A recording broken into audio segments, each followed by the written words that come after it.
Coucou mes gazelles, bienvenue pour cette guidance du jeudi, j'espère que votre semaine se passe bien.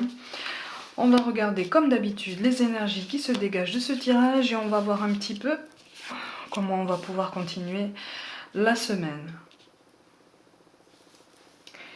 Bon, il y a un manque de motivation là. Aïe aïe aïe aïe aïe aïe aïe. Il y a un manque de motivation. En fait, là, on nous dit en fait qu'on a une très très forte protection sur nous. On veille sur nous, on entend nos demandes et on nous envoie des signes. Mais on est tellement focalisé sur certains aspects négatifs de notre quotidien, que ce soit professionnel ou relationnel, que finalement ces signes on les voit pas.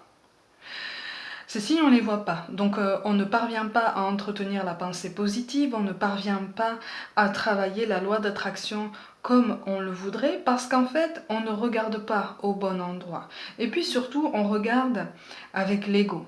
On regarde avec le mental, au lieu de regarder avec l'intuition. Vous savez, ce qu'on essaye de travailler dans les guidances de temps en temps. Pourtant, il y a une notion de rapidité, il est question d'une réussite, il est question d'un accomplissement, de la reconnaissance de tes efforts, tout domaine confondu. Il y a une volonté d'aller rapidement. Et en fait, là, on est en train de nous dire, il ne sert à rien de vouloir aller plus vite que la musique. Justement, si tu es appelé à subir un petit peu, ou en tout cas à connaître une période de latence, c'est peut-être pour que tu comprennes quelque chose. C'est peut-être pour que, entre-temps, tu travailles sur autre chose, sur toi, ou que tu approfondisses un petit peu ton raisonnement par rapport à tes objectifs, encore une fois, quel que soit le domaine concerné. On nous demande aussi de nous libérer de certaines croyances limitantes qui ne nous correspondent pas. Et là, je reviens à la forte présence de l'ego qui pèse trop lourd dans la balance par rapport à l'intuition.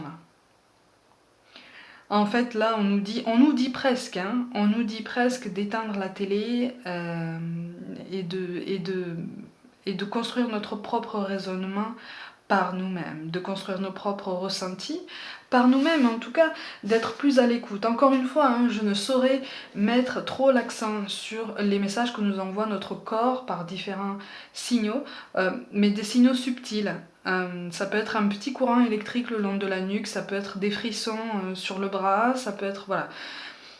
Il suffit de les reconnaître, et donc pour les reconnaître, il suffit de s'ancrer, de travailler son ancrage dans le présent, sa pleine conscience et son retour au corps en fait. C'est pas forcément évident pour tout le monde, parce que les histoires sont uniques, les parcours sont atypiques et parfois les parcours sont un petit peu tumultueux par rapport justement aux liens qu'on peut entretenir avec le corps, et là on nous encourage vraiment à travailler sur ça. Parce que c'est un travail de longue haleine, c'est un travail, ça fait partie des initiatives et des élévations qui nécessitent beaucoup de remise en question, voire même la destruction de tout ce qu'on a pu nous apprendre depuis l'enfance ou depuis un événement traumatique, pour se reconstruire à l'image qui nous correspond vraiment, c'est-à-dire pour se reconstruire à la façon dont on se voit nous-mêmes et pas à la façon dont les autres te perçoivent. Tu vois ? Donc pareil, là on nous conseille vraiment de ne plus trop faire attention aux avis extérieurs, n'accorde pas trop de crédit à tous ceux qui te demandent, à tous ceux qui te donnent leur avis sans que tu leur aies forcément demandé. Tu peux les écouter, mais après, libre à toi d'en faire ce que tu veux. Tu n'es pas obligé de leur donner plus de crédit que ça. Parce que là, en fait, inconsciemment, j'ai l'impression que ça te pèse. Tu vois ? Et donc, du coup, tu es dans cette ambivalence, complaisance et accomplissement personnel. Et il y a quelque chose qui va pas, ça concorde pas, en fait, ça colle pas. Donc là, on nous demande vraiment de nous libérer. Et de toute façon, avec le valet de carreau, non seulement on va se libérer, mais on nous dit en fait qu'on est capable de le faire assez rapidement. Parce que finalement, soit on est dans une situation qui nous facilite la décision, soit on est dans un état d'esprit, ce qui est encore mieux, qui facilite ce détachement. De toute façon, en mots-clés, on a quoi ? On a la fête. Bon. On nous demande de nous accorder un petit peu plus de légèreté, on nous demande de nous accorder des moments de pause, des moments de repos. Il ne sert à rien de vouloir atteindre 10 milliards d'objectifs si finalement tu le fais mal.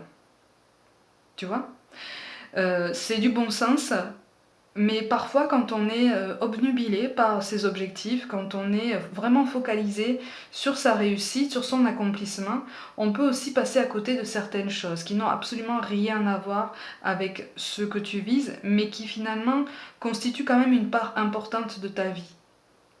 Tu vois ? Donc là, on nous demande vraiment d'ouvrir l'œil, de refaire attention, de faire attention à nouveau à ce qui se passe au quotidien. On nous parle de résultats positifs. On a tout à fait les capacités et les compétences pour pouvoir parvenir à notre but. Mais effectivement, il y a un moment de latence, il y a un moment de lenteur. Et justement, pourquoi ne pas profiter de ce moment de lenteur pour t'accorder un tout petit peu de repos de temps en temps, hein?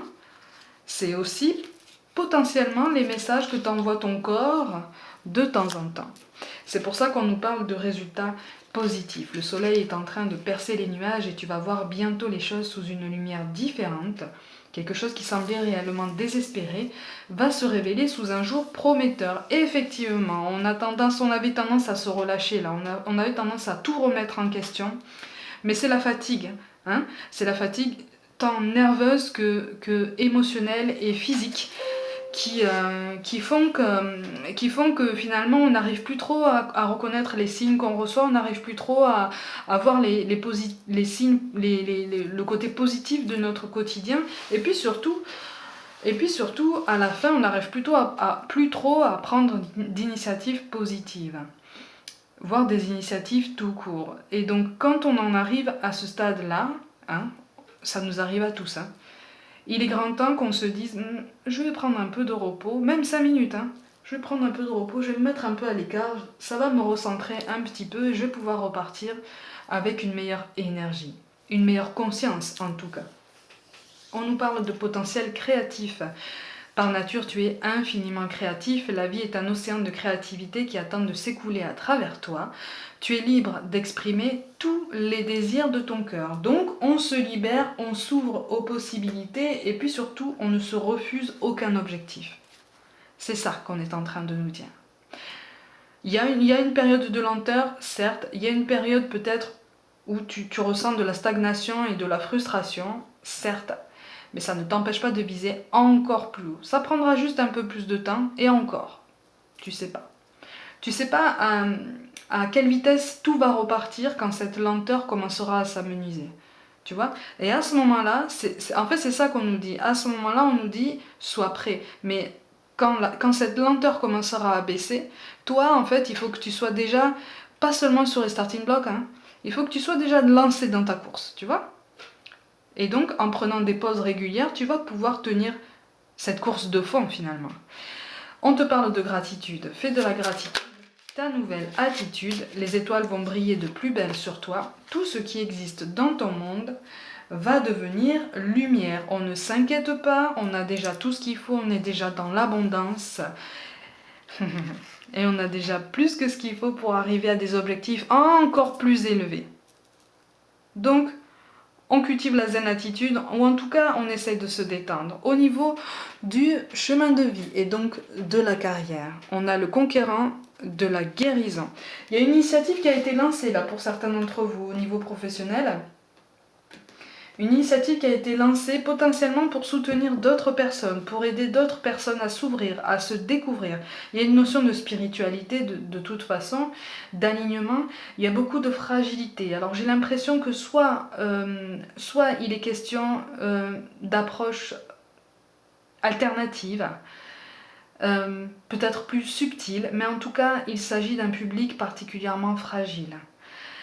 Donc on te demande vraiment de faire les choses avec le cœur, de ne pas mélanger ce que tu ressens toi et qui t'appartient et ce qui ne t'appartient pas. De faire la part des choses pour pouvoir continuer à être aligné et pouvoir prendre en charge ce public que je ressens extrêmement fragilisé par la vie, extrêmement cabossé, avec une grande tristesse dans le cœur.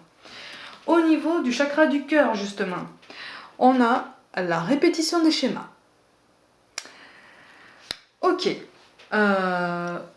Quand on parle de chakra du cœur, pour les petits nouveaux qui arrivent, le chakra du cœur ne concerne pas seulement le sentimental, ça concerne aussi l'estime de soi, la façon dont on se place dans nos rapports aux autres, la façon dont on construit nos compétences et donc l'image qu'on a de nous-mêmes. Hein. Là, effectivement, si on fait face à la répétition de schémas, ça veut dire qu'il y a quelque chose qu'on n'a pas compris. Ça veut dire que soit on croise le même type de profil, et à ce moment-là, il faut se demander dans quelles circonstances on rencontre ce même type de profil. Il y a quelque chose à comprendre, à creuser de ce côté-là, et puis surtout à accepter. Alors souvent, ça pointe une blessure, une angoisse, une peur, qui remonte parfois à l'enfance, parfois même ça remonte à une vie antérieure, et pas forcément la précédente, la toute précédente. Parfois ça remonte à plus loin. Et parfois ça remonte à plusieurs générations. Et donc là on est sur de la répétition de schémas cycliques, donc intergénérationnels. Si quelque chose résonne en toi en voyant cette carte-là, si une personne ou une situation résonne de façon particulière en toi, si tu te concentres sur cette carte, c'est qu'il y a quelque chose à creuser. Tu es le seul maître à bord pour creuser ça, pour le regarder en face, le comprendre et l'accepter avec le plus d'objectivité possible. C'est un travail de longue haleine, c'est pour ça que souvent certains schémas se répètent, c'est un travail de longue haleine, mais tu es parfaitement capable de casser ce cycle et de te relever encore plus fort et de t'élever. Parce qu'en fait c'est ça. C'est ça, le but de ton incarnation, et puis tout ce que veulent ceux qui sont dans le monde de l'invisible, hein, ceux qui veillent sur nous, ils veulent juste qu'on soit heureux. Donc si cette carte tombe, c'est parce que pour l'un ou l'une d'entre vous, un message doit être passé, un message doit être compris en complément de signes que j'ai l'impression que tu reçois déjà. Tu en demandes beaucoup, j'ai l'impression, des signes. Tu en reçois beaucoup. Mais comme ça va pas forcément dans ton sens, ou que ça te paraît une entreprise colossale, tu n'oses pas forcément prendre d'initiative. Mais là, on est en train de te dire que tu es parfaitement capable de casser ce cycle et surtout de trouver ton bonheur, quelque chose de plus sain, de plus épanouissant, et puis surtout de vraiment rayonner. C'est ça en fait. Là, on te donne les outils pour que tu puisses trouver le moyen de rayonner. Mes gazelles, pour toute guidance personnelle avec ou sans question, écrivez-moi par mail. Comme d'habitude, abonnez-vous à ma chaîne, activez la petite cloche, partagez mon travail, suivez-moi sur Facebook et Instagram pour ceux pour qui ça n'est pas déjà fait, où je propose des petites guidances quotidiennes notamment. Je vous envoie tout plein d'amour, merci pour tout votre soutien et je vous dis à demain.